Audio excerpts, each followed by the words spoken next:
Got Hank from the local shelter. Went down there probably mid-December, about 6 years ago. So just coming up on 6 years now. I knew I wanted a dog. I knew I wanted a dog from a shelter rather than from like a breeder or a pet store or something.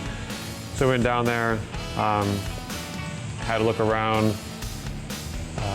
found Hank, like instantly decided that he was like the dog that I had to have. I mean, he was a dog that had like the most amazing disposition.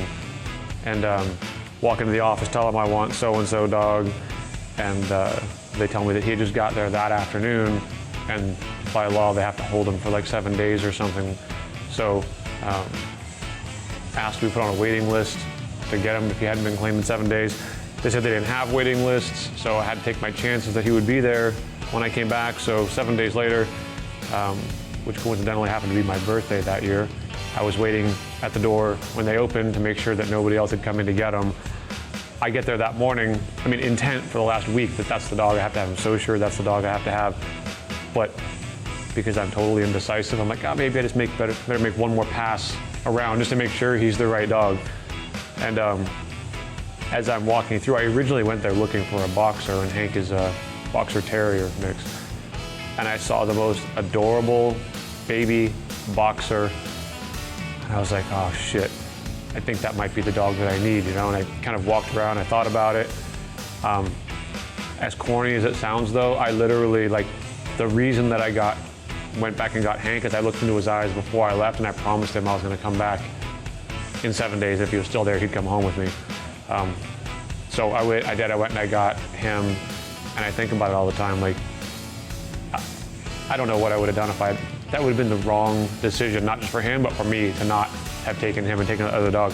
He's become, like, you know, one of the most important things in my life and a big part of the shop. He probably shit and piss in the house the first day, 2 days, just because he didn't know what to do.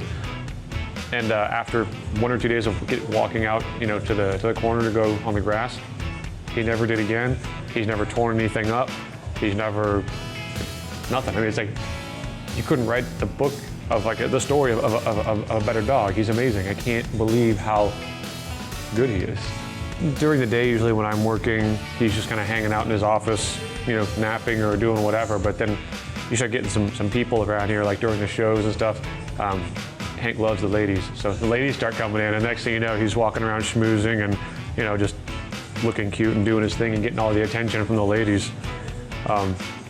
Yeah, so when we first got him, he wasn't like that though. He was very shy, didn't come out. The more people that were here, the less likely he was to come out. But after having him for just a short amount of time, he really starts to like, you know, being around people. So we did, we've gone through a dozen different t-shirt designs over the years. And 3 years ago, I think about a year or two, a couple years after we got him, we did the Hank shirt, his face, and it's just one word, it said Hank. Literally the best-selling shirt that SBC has ever produced. I mean, it sells out every time we print it. And you know, people get upset when we're sold out of it. It's hilarious. Hank's a bit of a celebrity around here. I mean, people will come in just to introduce their friends to Hank. I mean, being at SBC is, you know, cool and all, but like, they really gotta introduce their friends to Hank. It's funny.